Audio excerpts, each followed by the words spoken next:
death of monoculture. I'm not going to say anything. We're just gonna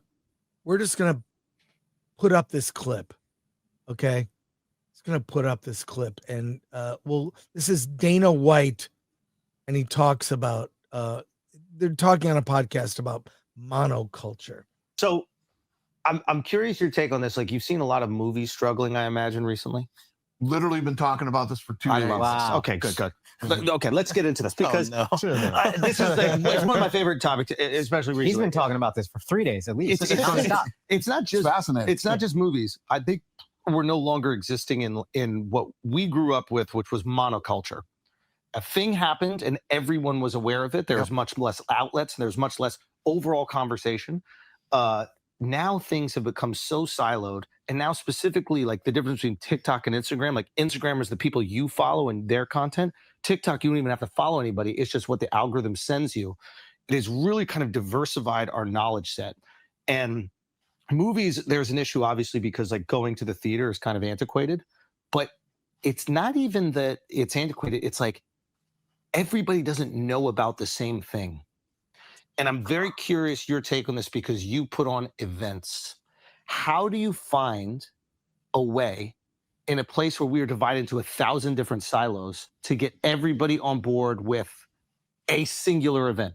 So think about this. So when we were kids, you had a handful of studios, right? And all these scripts would come into these studios and they would pick the best of the best. Those were the movies that they invested in and they made. So I saw this thing on social media not too long ago, was showing like the summer lineup. Remember, so you had the Christmas lineup, Thanksgiving, summer. Summer was Will Smith. We watched Will Smith take over 4th of July every single year. It was, you had like a summer where, Top Gun and like every movie was like, holy shit, those are all badass classic movies. Now there's so much fucking garbage being made because there's so many different ways to consume content, whether it's, the streaming services or social media or whatever it is.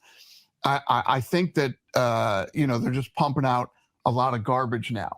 And like, I agree with 100% with what you said. We're not all aligned like we used to be.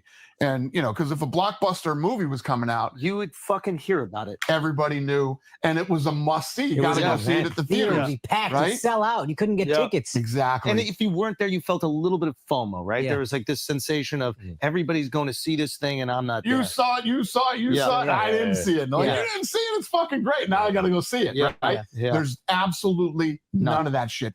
I don't even know when new movies come out. Dude. But I will tell you this, in the car, we were just driving over here, and on my Instagram was so I was telling a story like a couple months ago around the Crawford Canelo fight.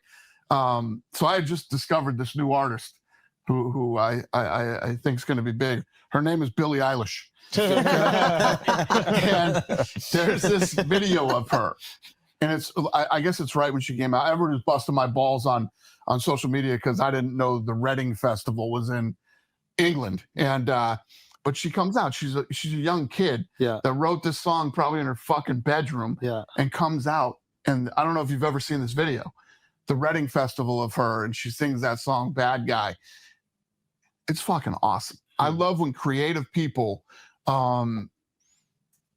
create something and the whole fucking world just consume it. There's this thing about when it hits and everybody's into it. That's just really cool. Yeah, I see his point there. Okay, so Alan, what do you think about what he said? I mean, he's right. There is no monoculture or urgency to go see the big blockbuster, even though, despite what Alan and I will tell you about Wicked for Good, it will dominate the box office this weekend. But Alan, what's your take on that? What's my take? He's right. I think the issue is it's not that great scripts aren't being made, but now when the studio gets a hold of the great script, it's like, does the lead character have to be white? And now you just start muddling this great script down into garbage. That will everybody be able to see themselves at some point in this movie? Yeah. I mean, think about it. Really, what is that great movie this year? And I will submit that it is probably F1. Yeah.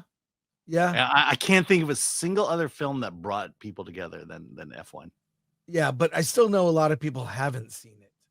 I know, and that's weird. the problem with the movie industry right now, because but the thing about F1 is it went to theaters and stayed in theaters for months. Can't say that about any. And they brought it back even. Mm-hmm. It was kicked out of IMAX screens and came back. Yeah. I mean, they would slip it back. My local theater would slip it back into the IMAX theater once in a while, especially when there wasn't anything good, and they would just show let's put F1 back in IMAX.